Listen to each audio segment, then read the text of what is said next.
have both a finance and working board meeting tonight. I'm going to call the finance portion of the meeting to order at 7:07 p.m. And before we get started, in terms of the finance business, we have an opportunity here briefly from a group of our very own students from Nichols Middle School. I think it's the problem solver team. And you might have to come for every meeting because we're always solving problems here, so we could use your help. So if you all want to come up and sit over here. Yeah, everybody come up. You may have and share with us your thoughts. I guess there's one mic. Is that okay? Or, yeah, okay. It'd be great to hear all of your names, if you could start with that. I'm Ella. You can just move. Just lean in. You don't have to be super close, but close enough. I'm Ella. I'm Julia. I'm Andrea. I'm Elliot. Hi. Welcome. Welcome. We're really happy to have you here. Thank you.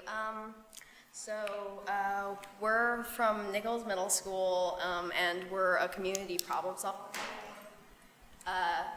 The problem that we chose to take on as a team was the 5th grade science and social studies curriculum, and we felt that it didn't properly prepare students for what they would be learning in 6th grade. As District 65 8th graders, we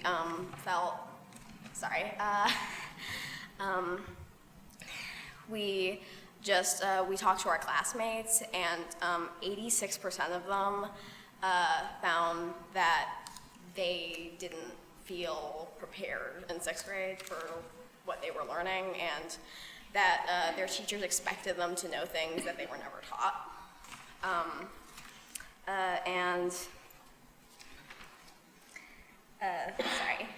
Can you tell them how many people you interviewed? So we interviewed 120 students from 3 different literature classes that were, and we also spoke to several 6th graders who said that the curriculum also didn't really prepare them.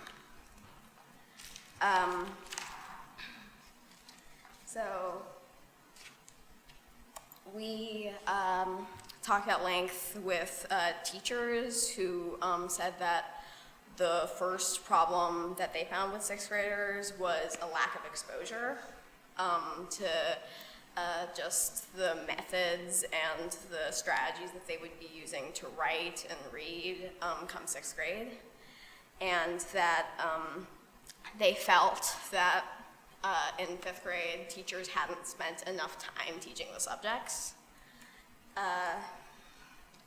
and that they thought that one of the first things that needed to be done about that was just, first of all, incorporating it into the reading that they do so that it doesn't detract from what the time that they spend working on their reading skills, which is obviously a focus throughout elementary school.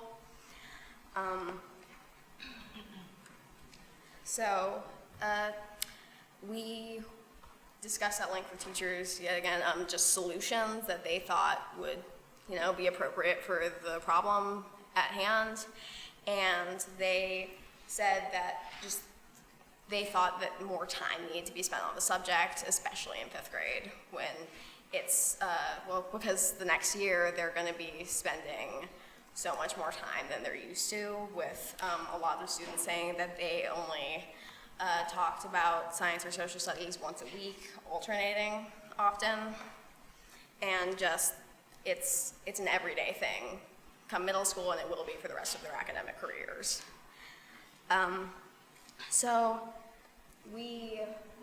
We discussed this as a group, and we found that one of the primary things that we could do would be perhaps adding additional staff with a specialty in the subjects, maybe a student teacher who would be able to split their time between several schools so that it wouldn't be incredibly costly. And as well as just having requirements for how much time needs to be spent on the subject weekly or monthly or just however you guys would like that to work. And maybe just having better textbooks that just are more appropriate to what they're learning just in that year, and maybe more field trips, because just field trips are focused on fun in elementary school more so than just straight out learning. So, I mean, even elementary schoolers should be learning on their field trips. So, for funds, the Annenberg grant, which you can get through Northwestern, it's focused on learning with younger kids, and it doesn't really have a set sum that they would give, but it would just take a little of the edge off and be helpful. And so we just want and we would also love it if teachers were just more familiar with what their students were learning and were comfortable with the subjects that they were teaching. And just it's important and it's necessary for them to become the people who effective citizens in their later lives. And it needs to start early. It needs to just tell them everything just in school, because if they don't learn it in school, they're not going to learn it anywhere. Great. Yeah. Thank you Thank so you much. so much.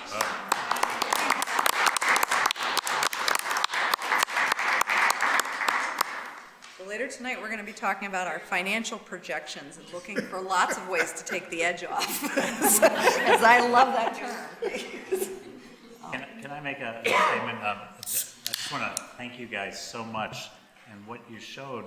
I love the idea of having a problem-solving club, and to be able to tackle a key issue that you're passionate about. The fact that you went and got stakeholders to actually give input, absolutely fantastic. You also gave us a few alternatives to think about: the student-teacher idea, more books, a different way of doing things, and the Annenberg grant. Your minds went to how would this potentially be supported, and so you're basically superintendents and assistant superintendents in training, and we really, but I really appreciate the tackling of a problem and the offering of multiple solutions. So bravo, really well done. Thank you. Well, the rest of the evening won't be as exciting. Do you have a copy of your comments, or can you send? Can we have them? Okay. So submitted to the Board of Education. Thank you. Great. Okay.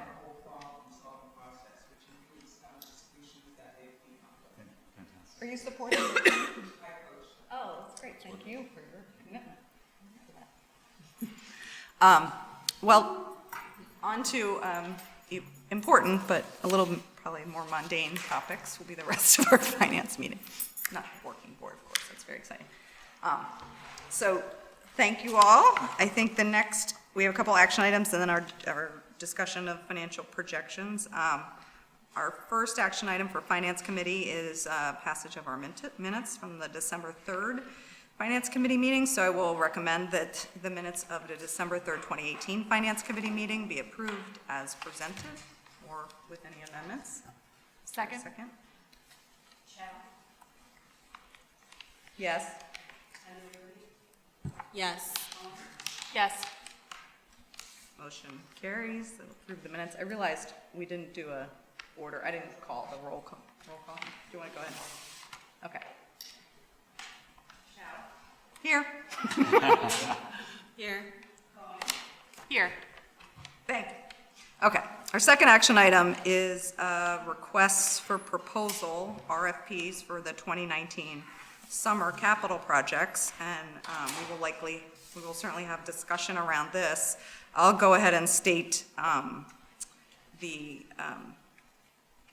proposed passage of the action, and then we can go to discussion. So the Finance Committee recommends that the RFPs for the 2019 Summer Capital Project be presented to the full board for approval.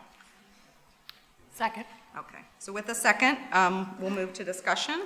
And Raphael, am I turning this over to you? Yes. Support on the team? So it was approved by the Board of Education in February of last year, for the 5-year capital project.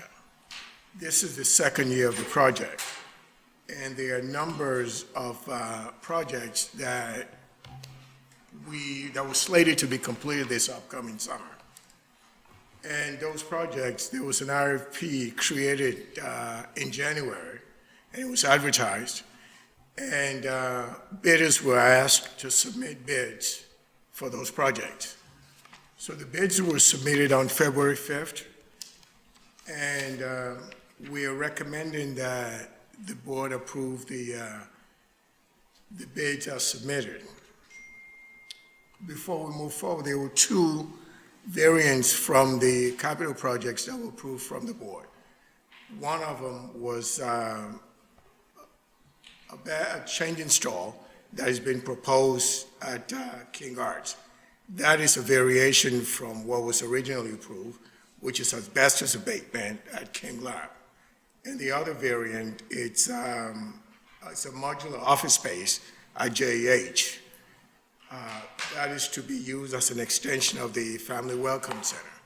It's supposed to serve as a registration area for families when they come to register, if they need a little more privacy to discuss particular issue that relates to them. That space will afford them the opportunity to be able to do that.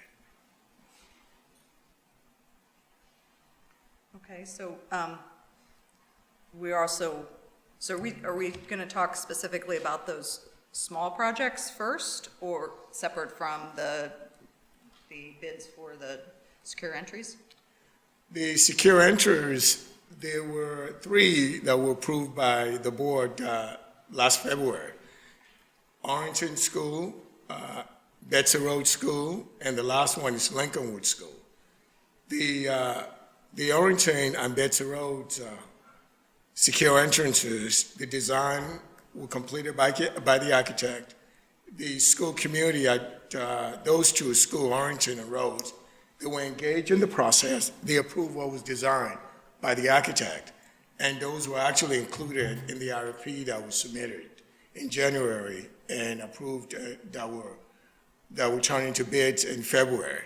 Now, the one for Lincolnwood, the initial design, there were changes that were proposed by the PTA as well as the school community that the architect is actually working on incorporating. So as a result of that, Lincolnwood was not included in the secure entrance bid that we're proposing for the board to approve. But as soon as that is approved by the PTA as well as the school community, we'll be going forward and try to see if we can put a bid out for that. Okay. So before we open to questions, because you don't have any other presentation, right? No. Before we open up to questions, can I just ask for a little bit of clarifying information? So these are for the capital projects for this summer. Yes. We looked and this board approved a long-term or 5-year capital project budget last year. Can you tell us, and you talked about the variances of this versus our original plan. In addition, so we have 2 potential variances that have been recommended here that would take the place of, is it asbestos on both cases? Actually, asbestos at King Lab School. The JH project was actually, that's an amend proposal that wasn't even included in the one approved by the board last year. Okay, so that's in addition to? Yes, that's in addition But to. you're not recommending not doing something else in That's correct. in replace of it? It's just an additional amount of money? Okay, so we have some additional monies and we have a switch of the changing room versus asbestos abatement. And then in addition to that, so within that, the scope of that piece of budget, and then I guess I'm looking for the larger number that we had projected to spend and where we are relative to that for all of these pieces. So what the board approved was $1,025,000. Even without Lincolnwood bid being included. Now, the winning bid, which is the lowest qualified bidder, was $930,800. So as it stands right now, we would not be able to do all the projects that were planned because of the cost. And I can explain that by saying that initially, when we designed the capital project, we went based on what the architect thought would be the cost of doing the project. It wasn't based on actual bids. So, and this was a few years ago. So the only way to know for sure how much it will actually cost is when we take it out to the market and have contractors bid on it. So based on that, for example, we thought it was going to be for the secure entrance to 3 buildings. We initially thought, based on the architect's projection a few years ago, it was going to be $600,000 for 3 buildings. But when we went out to bid, it actually is going to be substantially more than that. So we have to make a decision as to we have to do one of two things. We have to make a decision as to which of the 3 secure entrances we're going to go forward and complete this summer and defer one till next summer, or we have to decide not to do some of the other projects that was initially recommended to be completed because of funding. So the $1,025,000 is to do everything or to only do this secure? It was supposed to do 3 secure entrances as well as some asbestos abatement at Nichols Middle School, Washington School, Willard Elementary, and some guardrail repair at Oakton. And then what you're presenting today is how much more than $1,025,000? Without Lincolnwood, we don't have pricing for Lincolnwood yet. So what we're presenting tonight is actually $930,800. Okay. That's without a substantial project that was contemplated last year. So with that, it's going to be significantly over If we decide to include what we had Lincolnwood budgeted. and complete that this But summer. the ninth, I know it's little numbers kind of, but 930 includes the 2 secure entrances plus the other smaller projects? Yes, it does. And the other originally planned projects. Great. And then the Lincolnwood, do we have, I mean, our original estimate was 200,000. 200. Do we have any inclination? I mean, the others were net 25% over. Do we think this is going to be 25% over? Easily. What, to be honest with you, it's really difficult at this point without going to the market and bidding it to find out how much it is really going to cost.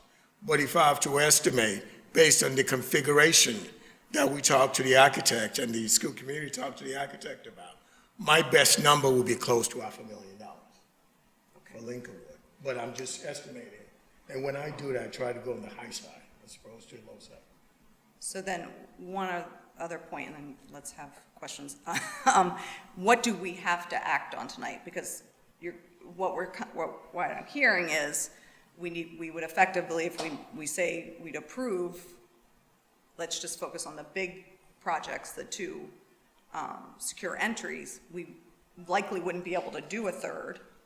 So, but we don't have information on what that third is. So how long if the preference of the board, and we'll ask that question, if the preference of the board is to be able to make the decision with all information in hand, is that possible, or do we need to make this in a sequential order, this decision? I think it will be the latter. We will have to make it in a sequential order. The board needs to decide, since we know, as it stands right now, that based on the allocation of $1,025,000, we would not be able to do all the projects that were planned for this summer. So we have to then decide which project we're going to do, which one we're going to defer till next year. Okay, thank you. So with that context, let's take questions, and then we'll try to, after our general, if we have informational questions, then we'll focus on thinking around those decisions Just one more. and other I just wanna- options. Can I just do one more clarifying point, just based on the budget that Raphael presented, which is $935,000, there's still $100,000 in the capital, in the allocated capital funds, which could be applied in the following year. Is that right? Right. Okay. Just. And also, I want to make sure that we do have the full context is the five-year plan that we looked at last year and allocating $1 million in capital projects per year was based on, when we went out for referendum, we allocated $1 million of the referendum dollars that we were getting annually to doing capital projects, knowing that it would not be sufficient to do all of the capital projects that we need to do in the district, and knowing that we had to be incredibly austere and look at only the very highest safety priority projects. And that was given to us in the five-year plan, and we were told that safe entryways and asbestos were at the highest level of priority, and that's why those were really, for the most part, the only projects that were scoped out for 5 years. At some point, it sounds like at least by January, the administration made a decision to bid out different projects than what we had originally, as a board, approved and agreed on, based on some different information. But this is the first time that we're seeing it. So we've got a bid that's going out for something that we didn't previously have a chance to discuss and approve. So the addition of the two projects, while potentially minor on their own, are something that, given that we have such a limited dollars that we're talking about, I think we do need to have a discussion about whether or not that's the right way to go, or if we need to stick to our plan. We also, I think, need to have a discussion about the safe entryways and which safe entryways are the higher priority. Do we just try to do a bid with just the safe entryways and see, I don't know, I'm assuming that even if we just did the 3 safe entryways, that we're thinking that that would put us over the $1 million budget that we have. If we didn't do any of the other projects and just did. The way we bid the project was to do a package bid. In which case, the winning bidder would not break down the cost of each project. But what we've been able to do is to work backwards by asking for a copy of their bid security. This is the bond that the contractor has to get from an insurance company in case they don't perform the project.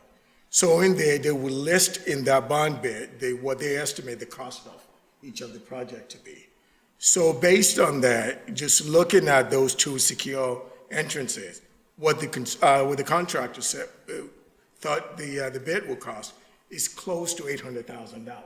So they estimated $320, $425 for Bessie Rose and $42820 at Arlington School. Wait, say those numbers one more time. It's $42820 at Arlington and $320, $425. So both of them went Yes. fairly over the Yes. original $200,000 assumption that we made when we said, when we originally put out the timeline for doing these safe entryways, we thought they would be around $200,000 each. But did we have the same overages last year with the? Yes, we did. By that much? Yes. We had substantial overage at King Lab, the one that we did at King Right. Lab. Washington, we had some overage. But not as significant. Was it substantial at King Art? I thought King Arts was No, 300. it was. It was actually substantial. I believe it was 4 or 5, if I'm not mistaken, at King Lab. Yes. Okay. I Yes, thought it was it 300. No, it was substantial. Okay. Because the reason being that the number that we used was something that, it's been a few years since the architect did the study that led to the life safety project that we used. And at that time, the architect used $200,000. Well, we recognized that without really going out and talking to a contractor and bidding it, we're going to do the work, it's very difficult to determine exactly how much that's going to cost. And additionally, the cost of equipment and things that will be used in the project keeps going up. So that impacts what the actual final price will be. So if we had, to Sunia's question around, if we took off anything but the secure entries, we have 2 secure entries at about 800. Right. And we have those other projects at about 150. Yeah, asbestos, yeah. So that would be 350 remaining of the 125. So if we, we have 1,200,000. 25,000. 25. 25,000. Yeah. Okay, so Yeah, I was gonna 200 say. left, okay, so we don't, 25,000, So it's, we have $1 million, basically. yeah. okay. So, Questions? So we comments? still would not be able to do 3 secure entries. Can you maybe talk to us a little bit more about what is driving the increased costs of the secure entries? Is that something that? I'm going to have the district architect step up and try to enlighten us on that. You need a Yeah, seat do you with mind a- going over to a the microphone?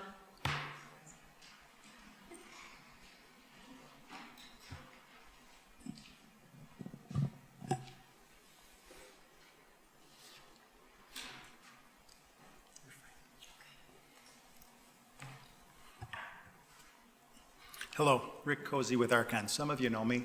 We've been here for quite a few years. I could tell you this, that initially, I'm going to say 3 or 4 years ago, when we were tasked with assembling a rough estimate for what a secure entry might cost, it was a very generic solution to a problem at a simple building. Some are more simple than others, and so Washington, for instance, last summer was a very simple solution.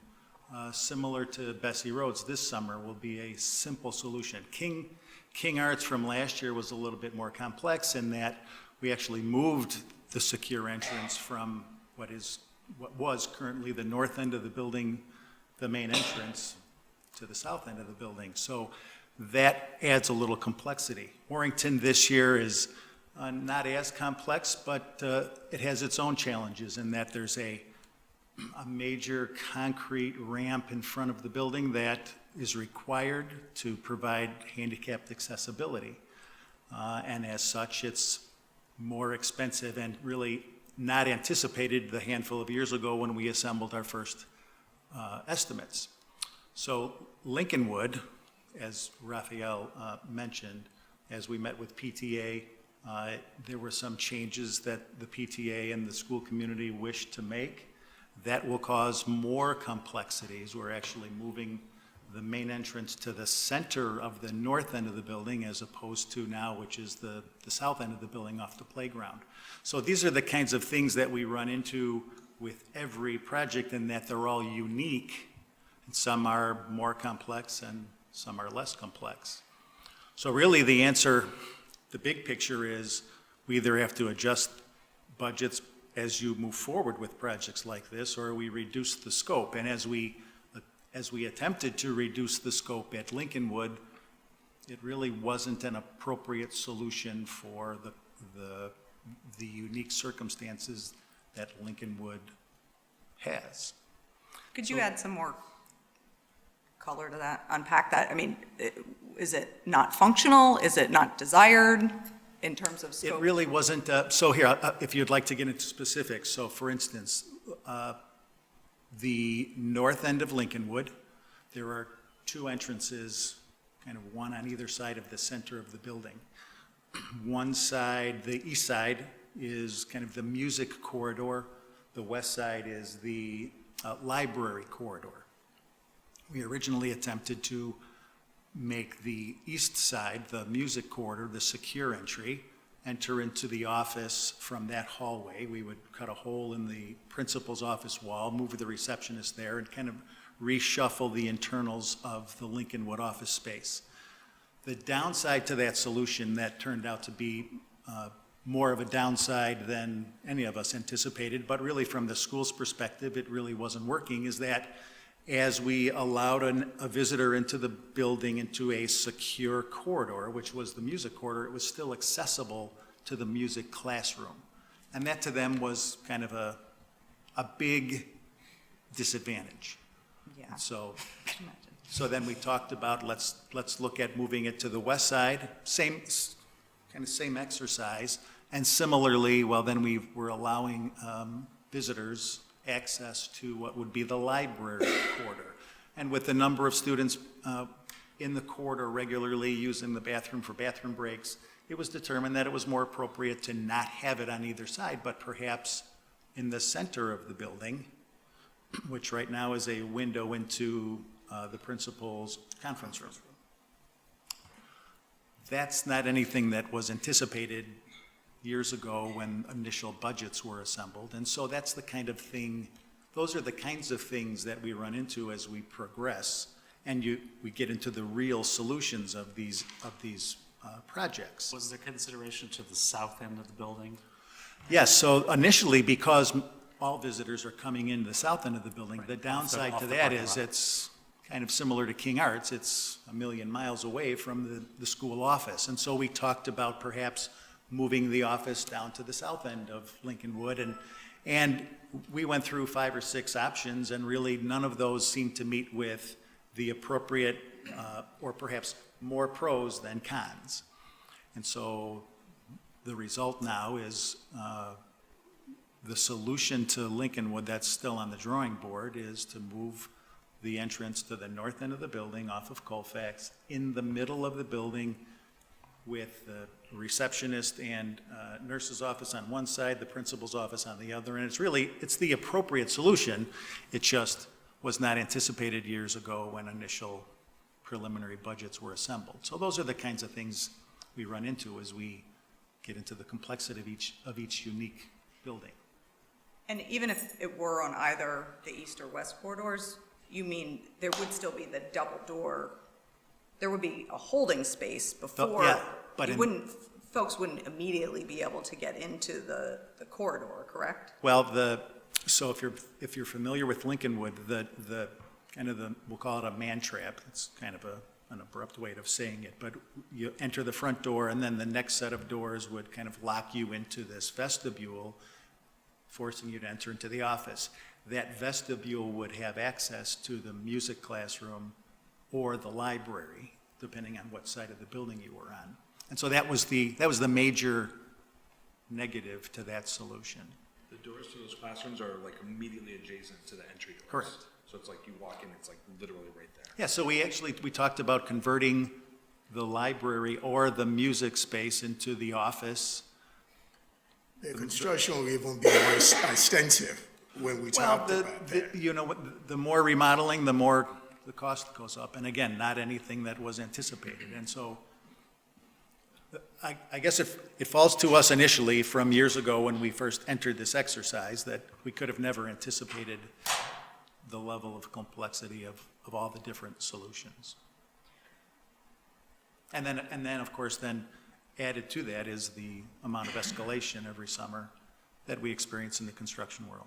If we would have stuck to the original plan of it doing either door in your music room or the library, what would have been the approximate cost? Yeah. We put a number to that. Yeah, without shopping it, without doing an RFP, and having the firm that would do the construction, we'll just be guessing. It would have been more than It 200,000 would have easily. definitely been more than 200, Certainly. though. Okay. But would it have been close to the 500,000 that we're We're- estimating? What I will guess, if I have to give you one hard guess, I'll probably say it will be in the 350 range. Yeah, I'm gonna, since I'm up here on the hot seat, I'm going to do one of these and say that I think maybe Lincolnwood will come in more than a $500,000.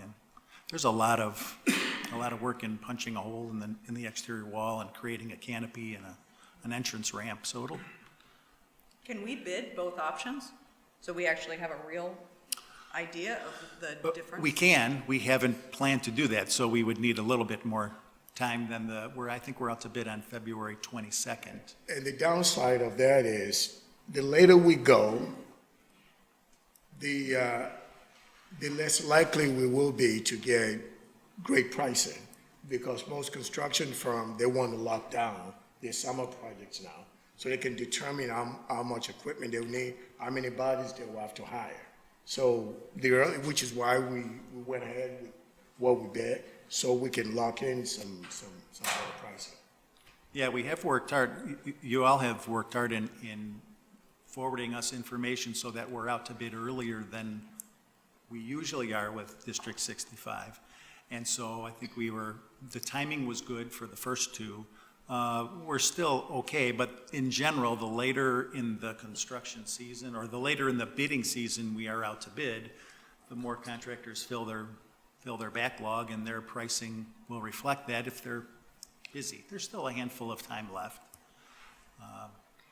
But February 22nd is our out to bid date. We plan to take it to a March board meeting, which would be still okay timing. Pushing it another month, it won't have a major impact, but you'll see some potential increase in bids, just because people will have their backlog filled. It will also impact our completion date because the contractors have to order equipment. And remember last year, those aluminum doors, Yes. they're imported from somewhere else. So instead of being able to complete the project before the start of school in the fall, we may not complete it till late September or even early October. What I'm hearing, though, is we don't have the money to complete all three of them. So I was just going to say, it seems to me like the discussion really is, we can't do 3 secure entries this summer.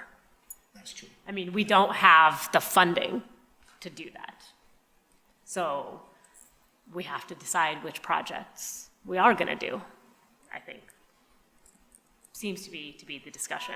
One thing, just to go back to Lincolnwood for just a minute, though, and I understand I think for years we've been hearing that easy access to the music room upon entry is a security concern, and that's what was needing to be resolved by creating the secure entryway. And forgive me my ignorance of the building, but I'm just struggling. So we create the double, there's really no other easier solution to like changing the flow of the vestibule or something so that there isn't immediate access? I don't understand why that. I spent hours asking the same question, trying to figure out the same thing. The last thing I wanted to do was spend money.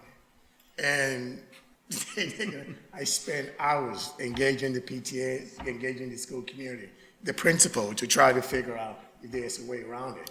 But the problem is, once you come in through the front door, the kids, when they change class during passing time, they actually assemble right there by the door when you walk in the first door.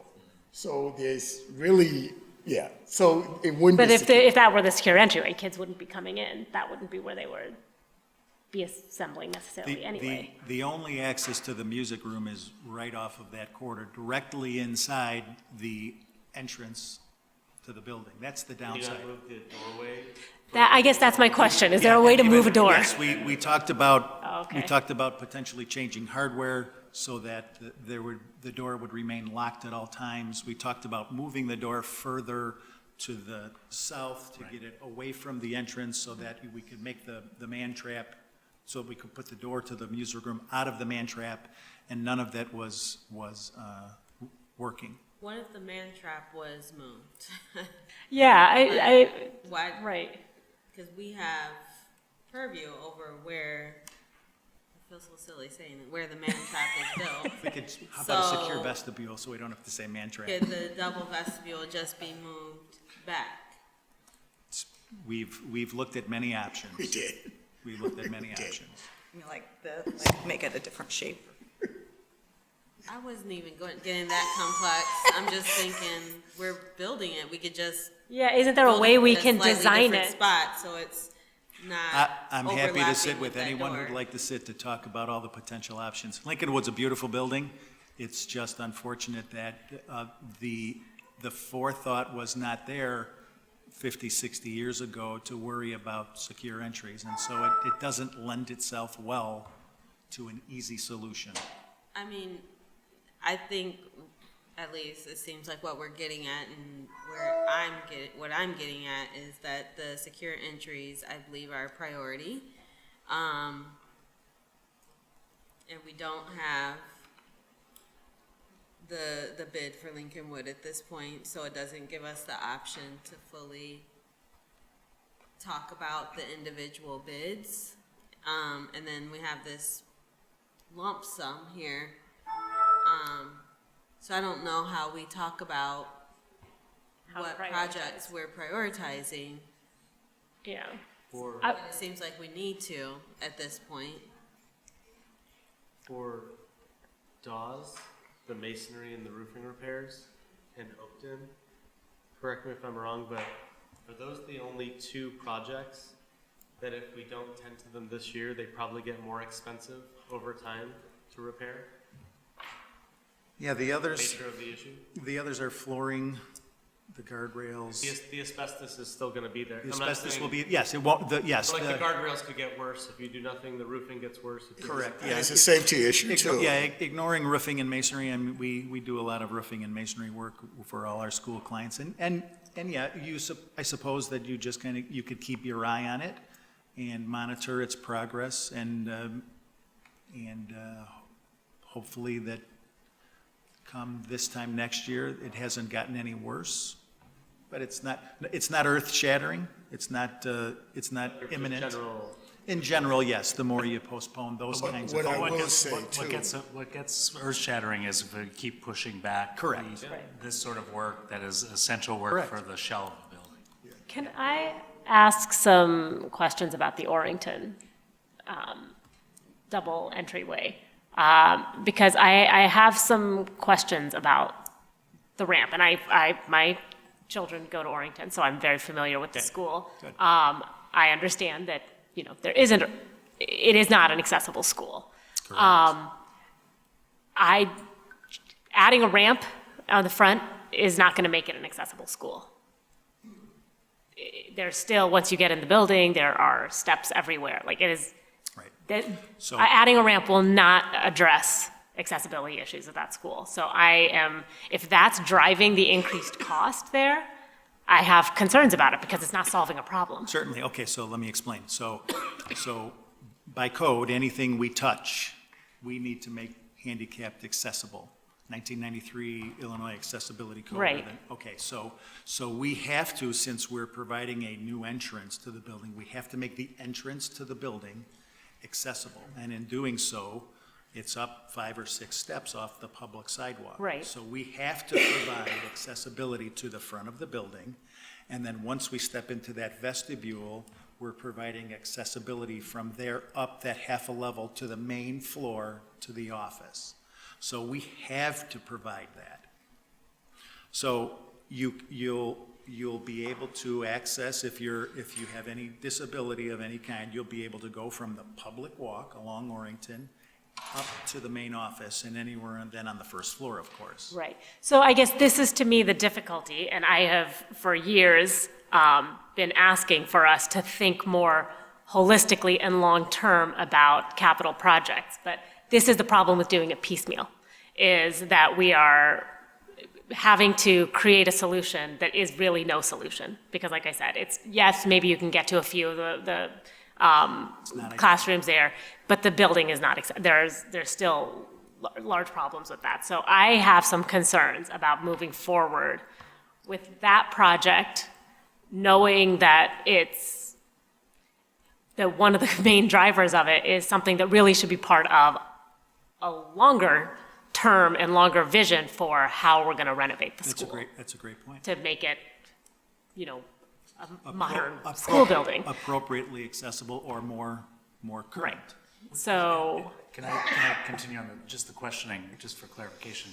So a child who's in a wheelchair would ultimately have access to the first floor, but what about the basement or the second floor? no. No access. Now, that's And we not have that- classrooms that- in the basement and on the No third access floor. that has been designed in. So that's my question, that's not part of the design? No, that's not part process, of so this that's an solution. increased So cost to your as well. point, that's kind of a more holistic approach to a solution at Orrington, or for that matter, your other 15 buildings. Right, well, Some which- are more easily suited to accessibility, obviously the one-story buildings, but. which points to, obviously, a bigger strategic planning effort that we're starting with a 5-year plan that we are now moving about, right? And that's only a very short-term plan. I hear what you're saying, Suni. That said, we also did make a commitment within the referendum and with this prioritization of the safety components that we would do more secure entryways for the remaining schools, and that would be our priority. We also made that with certain assumptions, that it would be around $200,000 to complete them, that, I think, I understand and I fully get that we made a commitment. We also made a commitment that we would limit our capital spending to $1 million. So we're breaking promises, like, that's just a given, with it, whichever way we Not go. break the $1 million promise? I think it's personally more important not to break the $1 million promise. We just don't have the luxury of extra funding for capital projects coming in to allow us to break that commitment. True, but we can postpone one of these and do So it in a subsequent year that- that isn't breaking the $1 million promise. That leads Correct, but to then we what still have to readjust. I would like to ask, which is, I feel like I appreciate this information.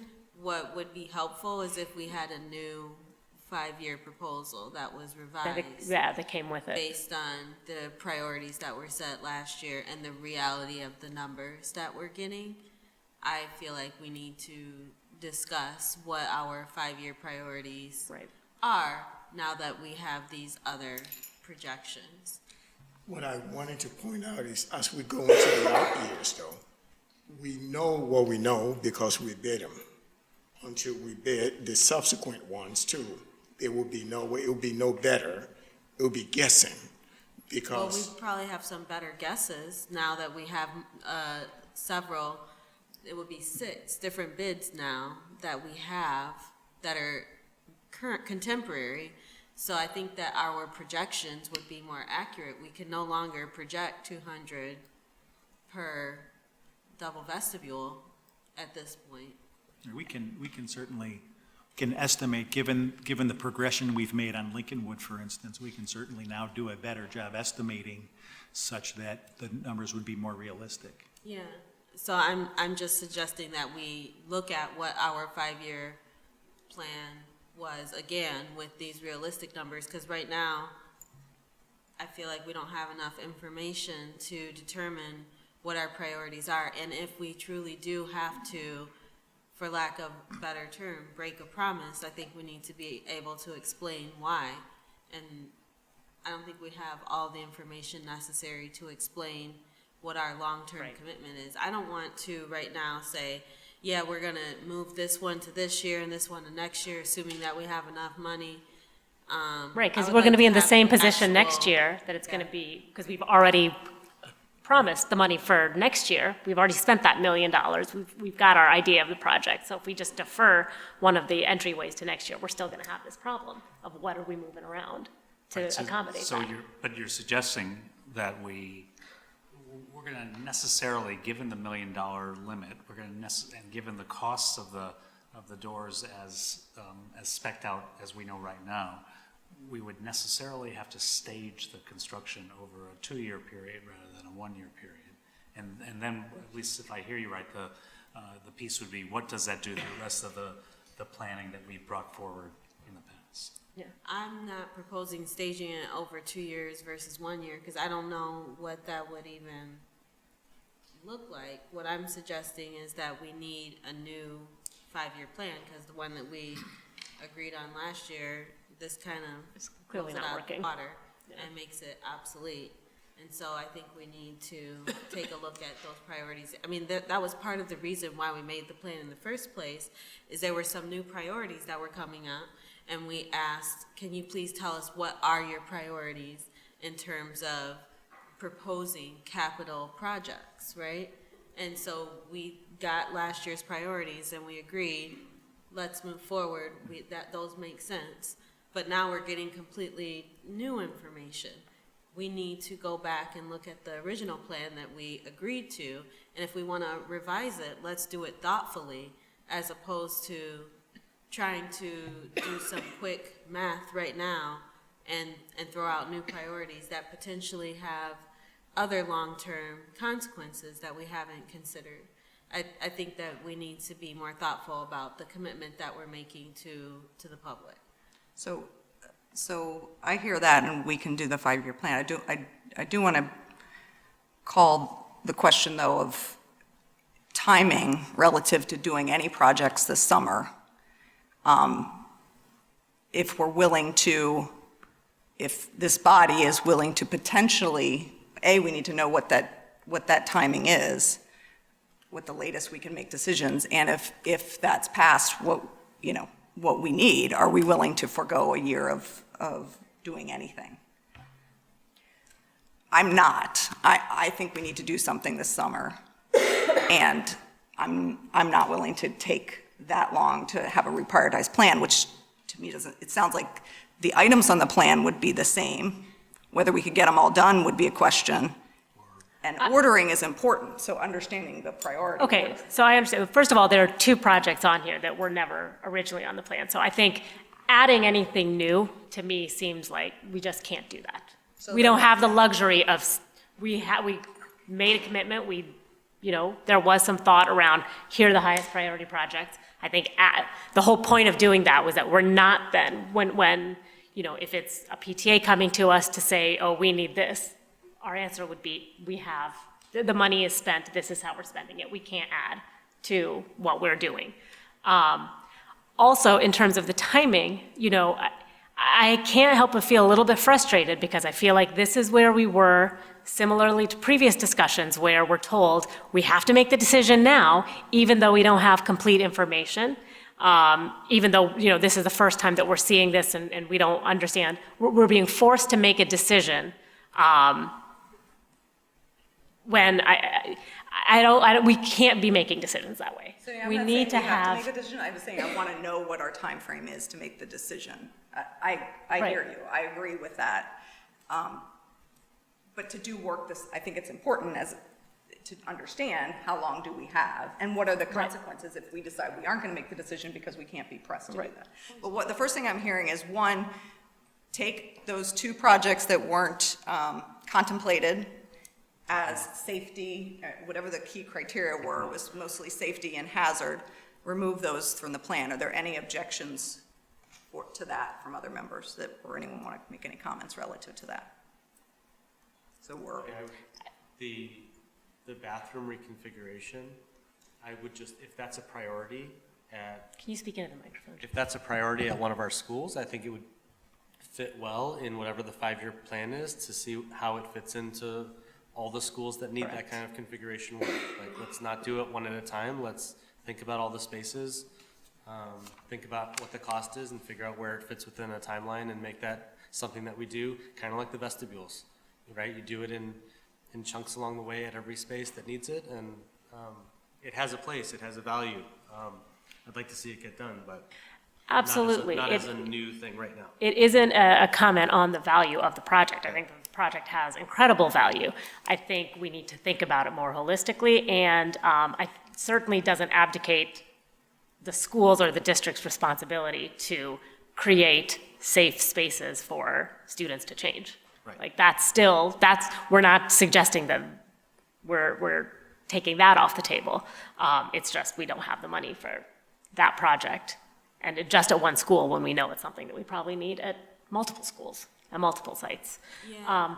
I heard that we could redo a proposal and bring it to finance next month and not necessarily have a huge, that if we pushed it beyond next month, that there would be some consequences and we might have trouble with timelines and competitive pricing. But 2 issues. So the bids that or the numbers that are in front of you, the bids are valid for 60 days from the date of the bid opening, which was, Raphael, help me, February 2 weeks ago? February 5th was when we accepted the bid. Okay, so they're valid for 60 days. Until April 6th. then. Sometimes contractors are willing to extend their proposal out further if you need more time to discuss, and that should be not a problem. But I don't think this proposal includes 2 projects that we're saying we don't want to approve. The King Arts and the JH lobby. Rick, couldn't we strip out those 2 projects? We And did not, bid the we did not set up the bid documents that way. However, they did break out, the contractors did break out for us, for accounting purposes, the cost, the value of those pieces of work. So given that we have those numbers, we could most likely ask that the contractor remove those. So that And ask them to bid on the other 2 items that were supposed to have been on there. In lieu of that. those numbers are on there. You said those The numbers earlier. asbestos No, and the asbestos Lincoln Wood. Oh, King yeah, Arts. you've handled the asbestos without us, so you'll have to help me with those numbers. Okay. That will be with True North. We can talk about that. Yeah, and we can certainly help coordinate that. The other pending question is the bids for Lincolnwood, can they come in either by the next working board meeting, the next finance meeting, and the next board meeting, which would be in March? I mean, it sounds like that's what you were planning, though, because you were planning on bringing Lincolnwood later for us It to is what approve we for were this planning. summer. So we could, so there shouldn't be See that the much of entire a, thing. right. No, we can either A, proceed with Lincolnwood and so that you may see the numbers, or B, put Lincolnwood on the shelves until this time next year. No, Which I would wouldn't be I willing wanna to have do them- that without seeing, Okay, having more information. but yeah, then we can just proceed on course with the Lincolnwood project. So we That- could see the entire amount for this year, plus a revision of what that does to the cascading years at Correct, the which is next what- finance meeting. Yes. And then, assuming that we can push whatever the decision is there, then to the board meeting, that would still be in advance of the April 6th. Yes. It'd be March 18th, I think, which I think is a reasonable request, given your concerns. Will we be able to, are we still going to try to put this out as a bundle, though, so that we won't see itemized? What we've done is, Rick, Breakdown? and correct me if I'm wrong, since we bid this, and the bid is good, we strip out a couple of the projects that we don't want. And we bid out Lincoln. And so it depends on who wins. Chances are, maybe I'm off base, the same company that we recommended, most likely. Well, they will be, if they're awarded any part of this project, they will be mobilized for the summer, so they will have a competitive advantage. Right. Because of economy of scale. Because of economies of scale, and they'll already be in the district. And they've done work with District 65 in the past. So that's to your advantage. However, it will still be over your budget. And are the constraints that we would be dealing with because you're going to bid Lincolnwood as an alternate, as a separate? We're going to. So we'd have the bundle and then Lincolnwood. If we decided that we wanted to do Lincolnwood, and let's just assume you could do Bessie Rhodes or Lincolnwood and Orrington, are you telling me we couldn't have that option because we wouldn't be doing the? I think we did not structure the bids that way. However, I do believe that historically contractors are it's a bird in the hand. So they might be willing to break out and do only the pieces you like. Again, we didn't structure it that way, but we can ask the question of them. Are you willing to only do Bessie Rhodes? Are you willing to only do Lincolnwood? So we can certainly entertain that question. They may say no, and if they say no, then it's a different challenge. Rick, in your experience, where or how do you think we'll get better pricing? By bundling it or by stripping it out individually? In general or specific to this In project? general? In general, this almost sounds self-serving, but in general, the larger the project, the more cost-effective it is because you're talking about economy of scale. However, in this particular instance, because we've got individual pricing, we may be able to ask the contractor, or he may be willing to back out some of the other little projects, or one or the other of the secure entrance work at either Rhodes or Orrington, perhaps for a more holistic approach at Orrington, for instance. And if we continue with the Lincolnwood project and the same contractor happens to be low, then you'll have more economy of scale. But as soon as we tell them we want to back out some scope of work that's already been bid, that economy of scale might go away, so. Well, to me, it sounds like we are going to have some economy of scale relative to these projects. It's just what the assortment would look like. And it's going to be maxed at $1 million, right? Like, so. Yeah, it'll probably be $1 million. Yes, it will. Five-ish. Okay, let us get it and present it. Okay. Apologies if this is annoying. I'm sorry, If this listen, is I'm here annoying- to serve you, No. so. On the back side of Lincolnwood, on the south side, and again, this is way out of my expertise. That's all right. But just thinking about an office space and a double vestibule door that would attach to those two doors that are right off of the parking lot. Right. Is there, I mean, I'm assuming you've contemplated, I know you have, but is there a way to build that vestibule small with a small office space for somebody that, because similar to King Arts where we have deployed our staff to the back side, was that contemplated? We took over some locker room space at King Arts that was there. Fortunately, that was there. Now, at the expense of the locker room space. Correct. One of the downsides to the south solution at Lincolnwood is that as soon as you enter the building, you're accessible to the stairwell that leads you to the second floor. Correct, right. So we could always lock off the second floor stairwell, but still, it's not the ideal. Honestly, I believe that the solution that is on the drawing boards now is the appropriate solution. It's just not, it's not In the within middle your of the $200,000 two quarter. budget. Yes, that centered on the building. No need for a ramp because the first floor line is only slightly above the sidewalk outside, so there's not a whole massive ramp thing that costs money. That will not be necessary. I don't know how this would impact things, but thinking about Lincoln with that south entrance, what about those two classrooms that are on either side that have exits out of the classrooms to that area? Could one of those be converted into an office space with the vestibule there and then make?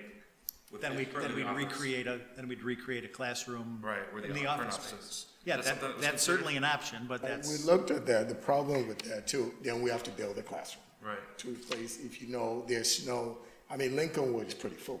right, So there's no spare classroom space. right. So we talked about the cost of doing that will actually be higher than what we were looking at. We have to build another classroom in the back. We have to, yeah. Where the current office is. Yeah. yeah, we've looked at quite a few options. In fact, even, I'm gonna say, I don't know how many years back, but you were employing another architectural firm from out of state who had actually gone through some of these exercises as well. TNP, yeah, we saw their drawings too, so. Yeah. Okay, so I think we have Charge. the charge of what we'll need to come back with next month, and then discuss that, and then hopefully make a decision to move it on to. And then in the meantime, tomorrow morning, I'll check with the successful low bidder to determine if they're willing to back out some of the other portions of the project and accept only, or perform only the two secure entries, the roof and masonry work. And help me if I've missed anything. Yep, that's it. I will, and I'll talk to True North about the asbestos work. Okay. And remember though, and if you're abating floor tile, you'd probably want to put floor tile back, so we have to, that's why some of the flooring I think numbers. we'll probably do VCT though. You and I Yeah, can and that's talk what about all that. these guys can work solutions, that all these flooring numbers for Willard and for Washington and for Nichols are in response to an abatement project. Right. So does the flooring work want to remain, the flooring replacement after the abatement, does it stay? Yes, Yeah. there will be VCT. Okay, What so we did then- at Walker, yeah. Okay, so now we've kind of come full circle. So then what are we removing? You're removing the two incremental new projects, or So the JEH lobby, King Oh, okay, so lobby so and this the lobby, King Arts the King Arts, the locker room. locker locker room dressing area. changing stations. Okay. Adding And- the King Arts. Adding the King Arts, asbestos And I'm abatement. not, I'm not familiar with that scope because we don't have flooring. Rick, to follow we'll up. talk about it. You'll work it through. Okay. And so Not I just think. the one that they do the scope, so we'll talk about it. And understanding that, there are economies to getting it bundled, I don't want to lose that, but as much as we can have flexibility in seeing what the different options are and playing around with which project can go in, I mean, it would be ideal to be able to kind of mix and match as we need to. Does that make sense? It does. So in the past, so we've been in the district since 1992. And as administrations have changed, philosophies have changed. And so we used to bid, every project is a separate bid. And then the downside to that was you've got 9 potential bids, you might have 9 potential contractors. That's a nightmare to manage from anyone's perspective. And so then we started bidding it as a base bid with alternates, selecting only then the low total bidder. This one, we didn't even bid the alternates. We showed them and asked for accounting only. So pick your poison, I guess. Yes. So I think from the base alternate, just given what we're grappling with is just Right. significally over budget, right? Yeah, So we have to be able to. So the shopping list, yes, the alternates. It's like, these are all the projects we would like to do. This is the budget we have. What are the different variations that you can give us to show how we I can? prefer the base bid with a handful of alternates, kind of like a shopping list. We're going to a restaurant and picking off the menu. Here's what each of these costs. Okay. So yes, I'll tally the low contractor to determine if they're still willing. My guess is they will be, and we'll kind of work that math together tomorrow. And then we'll still shoot for going out to bid with Lincolnwood and having those bids presented a month from now, give or Yes. take, wherever the date falls. Okay, So we'll follow up tomorrow. Okay, good deal. Thank you much. thank you. Thank you. All right, thanks, everyone. Then we have our financial projections discussion for FY '20 through '25.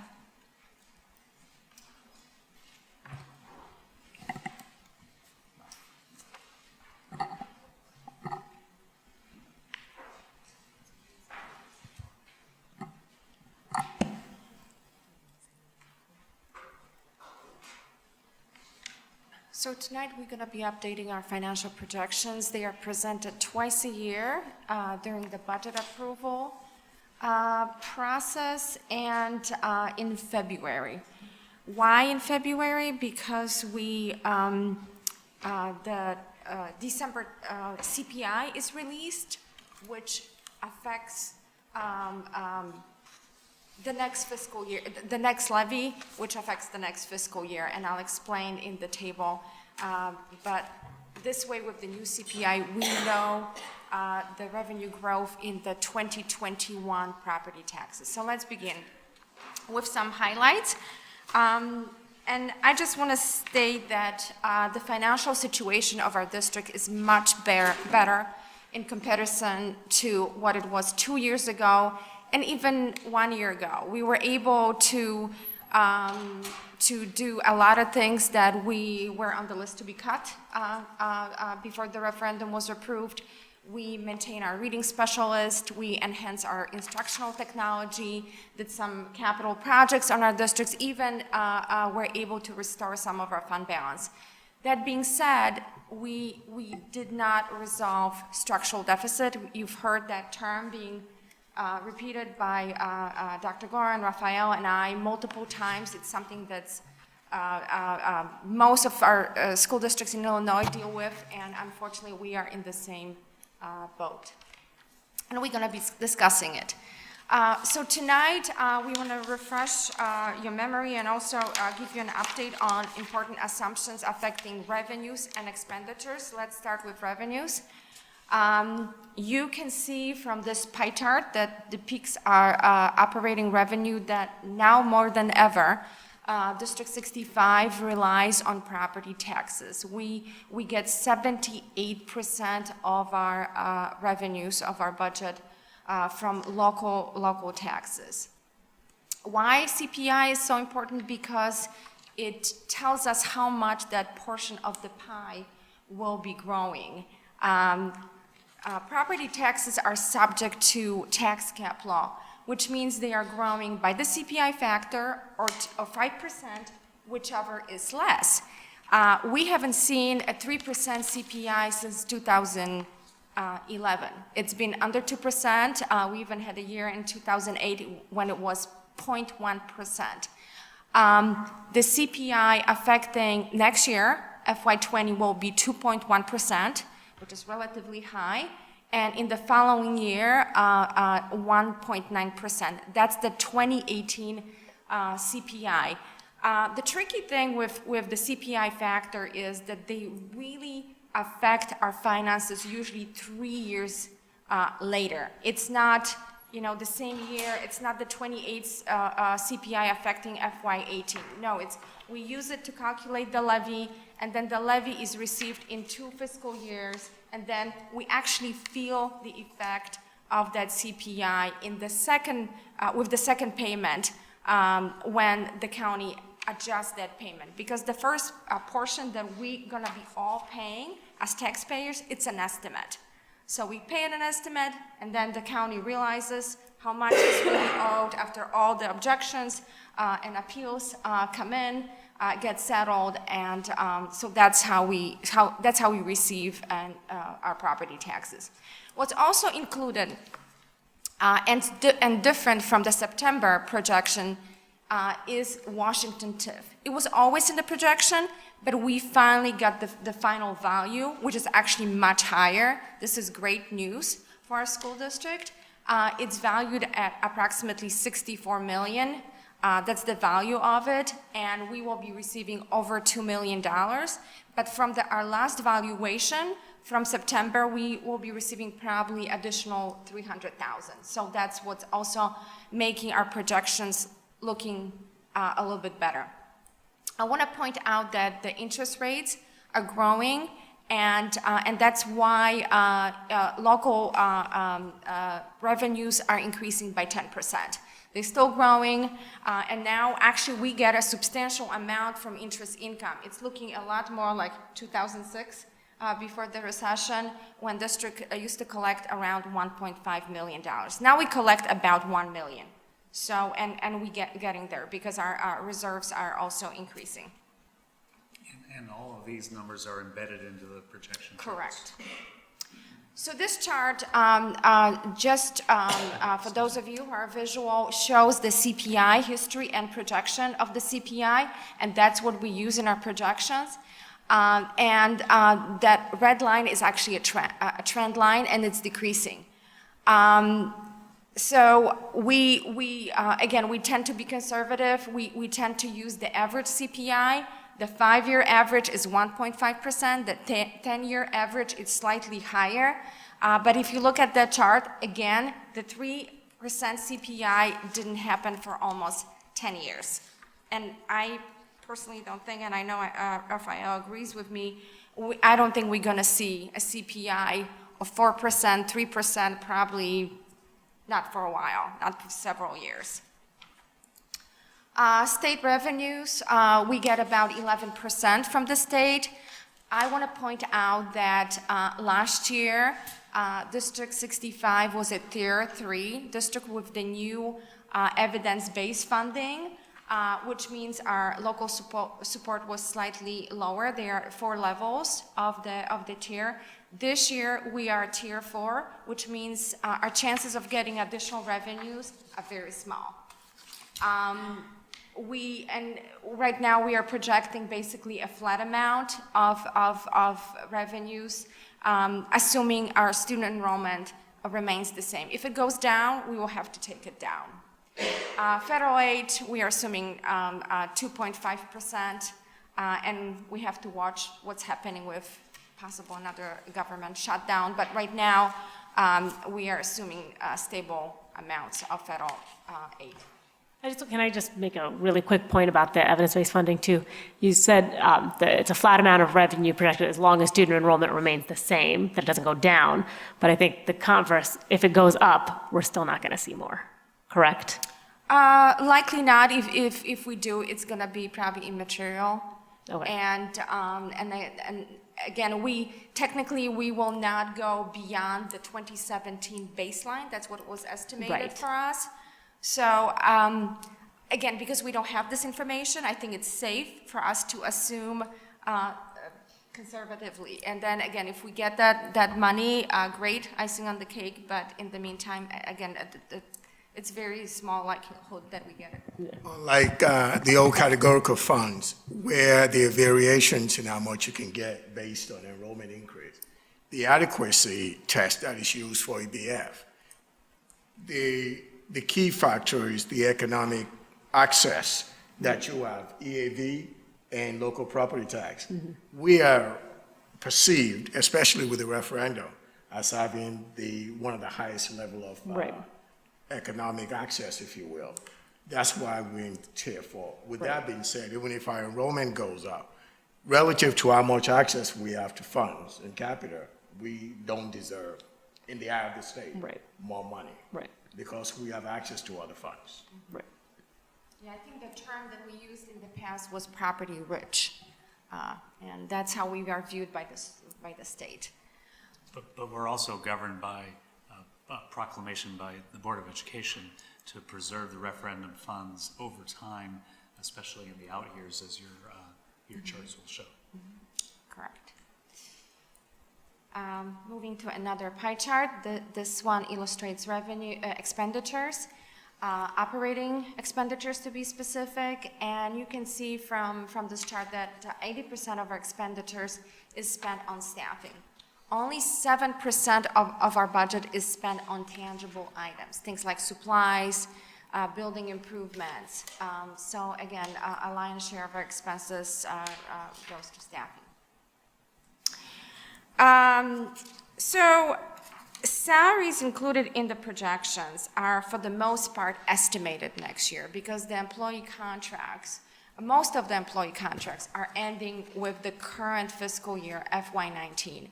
The only contracts that are staying in effect are custodial contract, clerical, secretarial, and childcare. So the biggest contract, teacher's contract, salaries spent on our administration and miscellaneous employees, they are all estimated. What we are using in our projections is the assumption that you used, that we used in the past, that you all saw, 3.5% total increase. We also assume 11 certified retirements annually. And we budget for track movement. Employee benefits, we should know our final renewal rate for medical insurance next month. For right now, we are using 5%, but I just want to point out that with EBC, our cost, if we look back, it's pretty much been the same. We did not experience large increases, so the district has been benefiting from the participation with the co-op. And pension cost shift.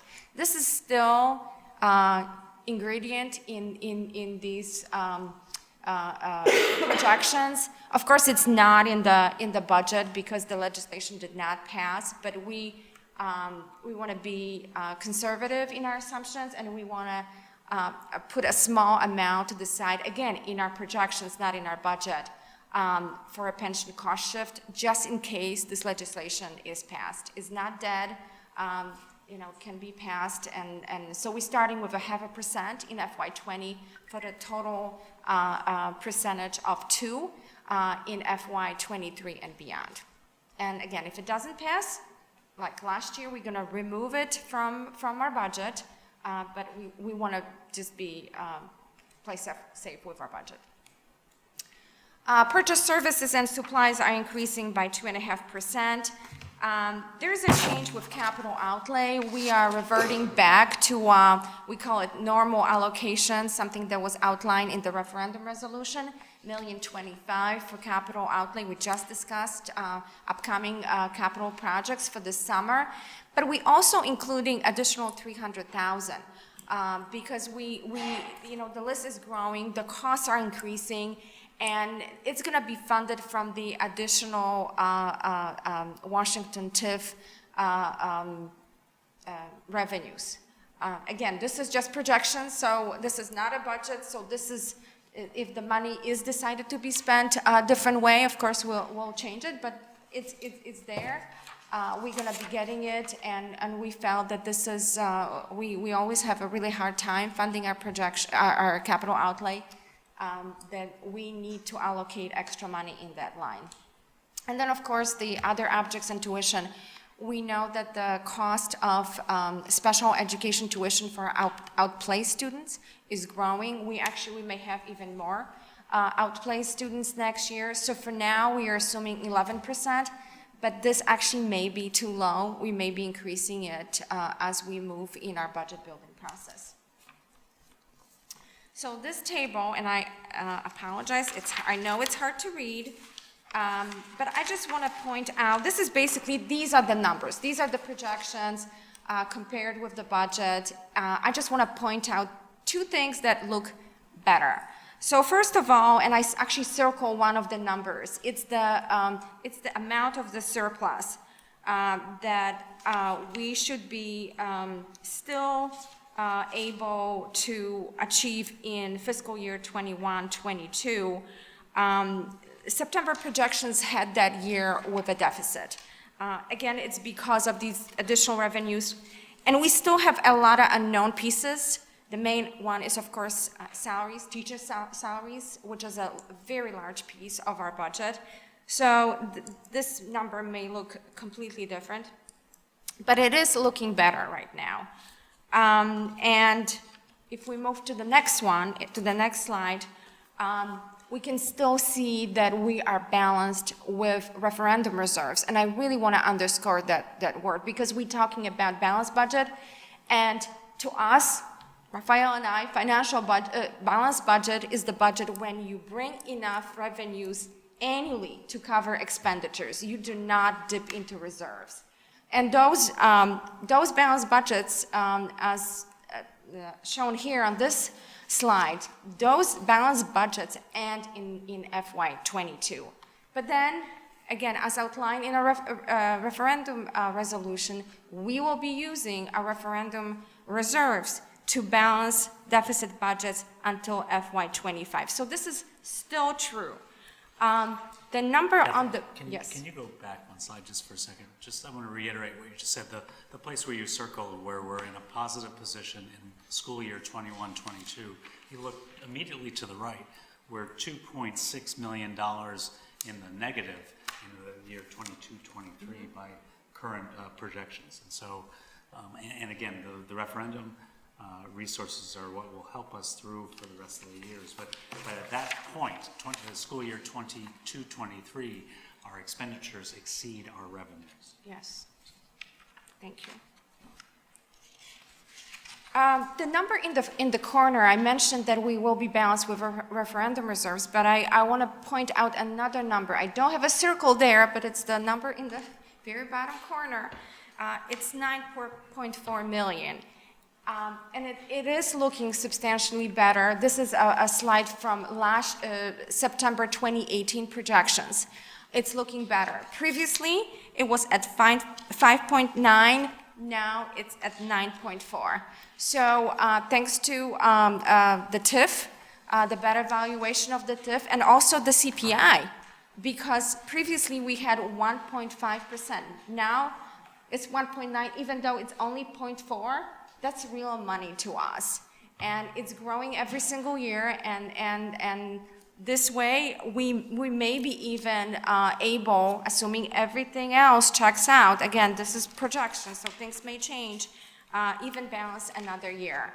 And that's actually what we said to the community in 2017, that we will be working very hard to buy another year, because we know those out years, they're not looking any better. They're probably looking a lot worse. Again, the farther we go out, the more inaccurate information is. Again, we don't have a crystal ball. We're estimating things. But overall, this is, I think, a positive change. I just want to underscore that. For those of you who are visual, I just want to show you the impact of the projections on the referendum funds. We were asked to track the referendum reserves. Here they are. This is the green portion of the bar. And again, you can see that with the future deficits, we're going to be eating into those green bars, those referendum reserves. So again, if we want to preserve those funds, we have to deal with the budgets. We have to make sure that our budgets are balanced every year and preserves reserves for the future.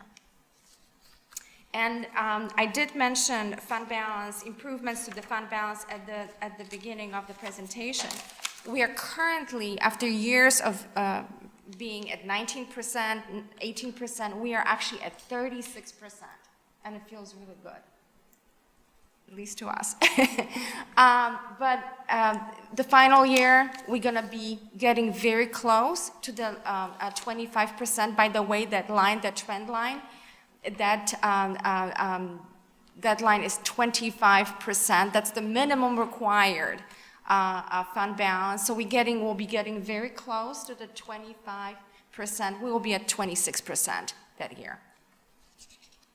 So as I mentioned, there are a lot of uncertainties, CPI factors, labor contracts. That is really the biggest unknown at this point. Property tax-free legislation is not dead. It can come back anytime, which of course will be devastating if that passed. But again, we really don't want to incorporate that into our numbers because the numbers are very large. It may not happen. So we felt it would not give a true picture of our financial projections. So even though referendum funds are helping, are making our finances stronger, we're still dealing with structural deficit.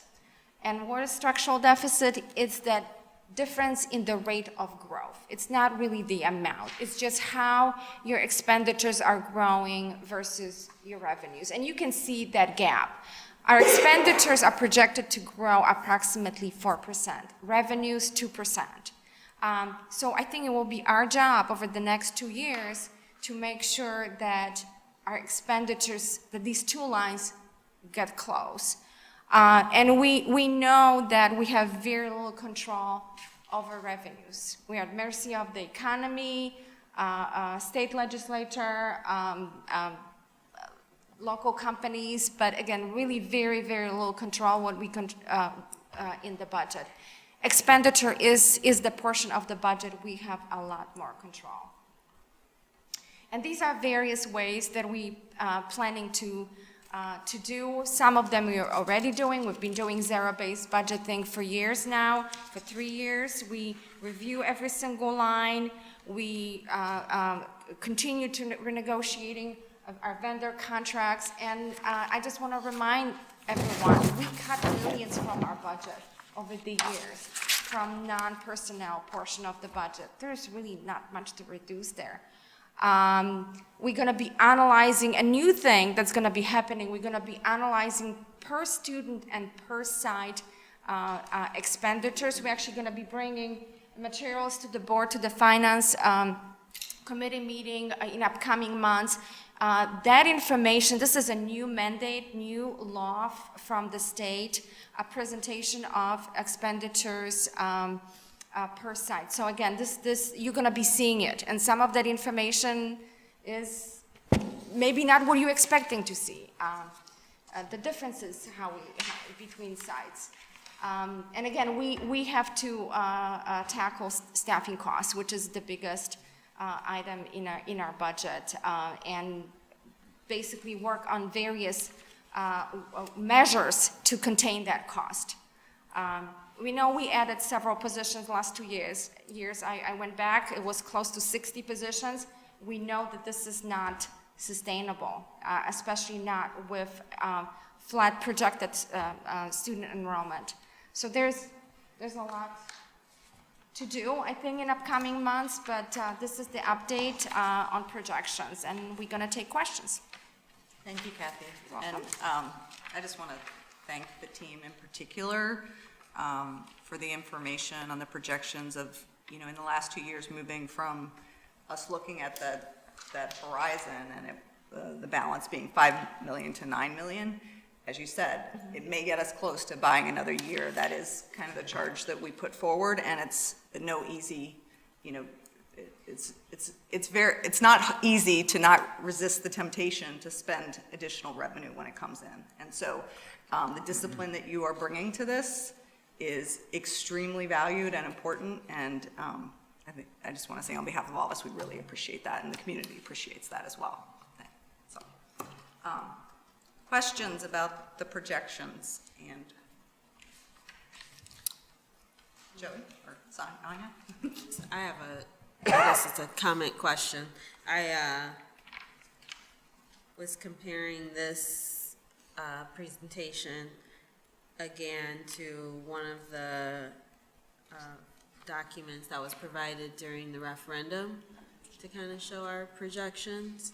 And I think it would behoove us to put our current numbers into some of the presentations that we made during the referendum, because our current numbers look so much better. So I pulled up a graph that basically shows that we were projecting by FY '25 that we would have a $24 million deficit, and we're in significantly better shape than that. So I would really like to see us have some of that information that we presented to the public when we were talking about the referendum with our current information, just to provide a image of the discipline work that Candace was referring to.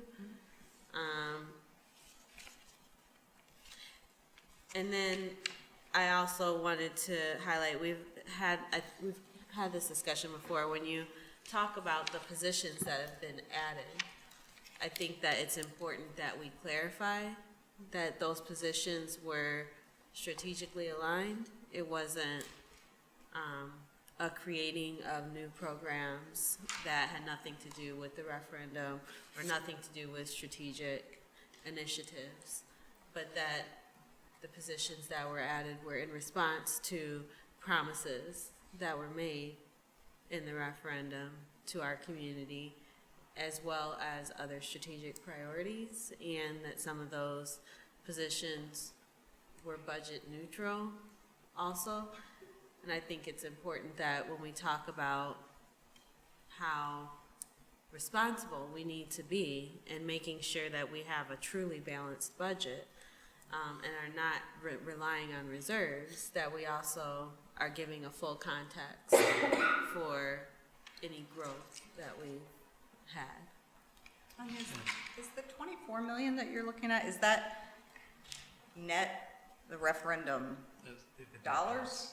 No, That's it was before the a referendum. That's before the projected referendum. deficit. Right. Right. If we with didn't have the the referendum. technology shift and, pension shift. So, So that was the potential. two thoughts just to add to what you just said, which I appreciate, Anya. One is the additional positions also included contractual obligations that we made as we move forward, and so that's important along with the strategic obligations. The second piece is when we look at that last chart that Kathy said, where there's $9 million left in the reserves in 24-25, if we were to project the next year and the following year, we'd be in the red, more than likely. I mean, what we're working for is to not be in the red next year, but that $9.4 million will not, just based on projections now and my knowledge of it, won't cover expenses the following year. And so the next column would be red as well.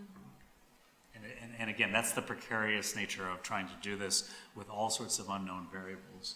And our commitment is to be disciplined about this process. Joey, did you have? At what point do you anticipate our financial rating to be increased? And what benefit over the next couple of years might we see from a better financial rating? Not suggesting we should take advantage of it in any certain way right If now. we were to, really, in order for us to get a rating upgrade, we have to go out to the market to try to borrow money. And we're not in a position to do that right now. So if I were to hazard a guess, based on the amount of reserves that we have and the way our finances looks now, I anticipate that our rating will go up. Will go up based on that. But, so we will see the benefit of that when we go out in the market to borrow money. Right, so interest rates will hopefully go down. It'll be less expensive for us to borrow money to do projects when we have the capacity to borrow money. But again, as we head out in those out years towards this last chart, that's where it gets become less favorable to Moody's and the other houses. I have a couple quick things. One relates to the capital outlay. So in this discussion, there was talk about a $300,000 additional from the Washington TIF that's in the FY20 budget, correct? Would that amount of money, additional funding, be reflected as part of the 5-year capital plan that we would see it? I mean, I guess it should be incorporated so that, since we're postponing that discussion till next month, that we could incorporate. If the board wishes, we will include it in the capital outlay. Is that what you had? What we recommended is that it would be used for we recommended that it be used for capital, but there was no firm decision made. So the answer is Can we yes. see that Based on then? that Yes. recommendation, we can put that into the plan. Thank you. And then the second was really, the thing I had was just more of a comment too on assumptions going forward. There is many of us, I think here would say, some good action at the state level in terms of various funding, pay recommendations that could impact our workforce. So my question to you all would be, if the minimum wage does increase and out over the next several years, what impact would that have on our assumptions? Understanding that it's a smaller portion of, I get that it's not a big portion of our workforce, but just order of magnitude, do we think there's going to be an effect, and if so? And it's not really only those that would be up at minimum wage, but those slightly above the minimum wage, because we know that, we would hope that that will be pushing wages higher, especially in a tight labor market that we have. Unfortunately, we actually are not required to pay minimum wage. Excuse me? We're not required to pay minimum wage. That's a governmental entity. Well, that's ridiculous. We are not required, we are not bound by minimum wage. No. We're bound by prevailing wage, which is totally different and much higher, but we're not bound by minimum wage. Okay, well then let me rephrase my question. Guess I'm glad again that I lost last year. Rephrase the question and would be more really for information. I think this body would probably like to know what portion of our workers do we have in in low-wage jobs, minimum wage or lower, and above that, just obviously it may not impact this, but, and that if others don't, if others don't agree with that, but I feel like we may not be required to do so, but morally, we should at least understand who that affects. We should be paying a living wage to all of our employees. Well, we do, but I I'm know just saying we do. So I think that it would be good to understand the magnitude of the workforce that affects with some parameters. Yeah. And then the second is more on the, SB, I don't know the number right now, 40, but increasing the minimum wage for educators. Again, clearly, that may not affect us in the short term, but I would like to understand what we think of any effect that could have on starting wages,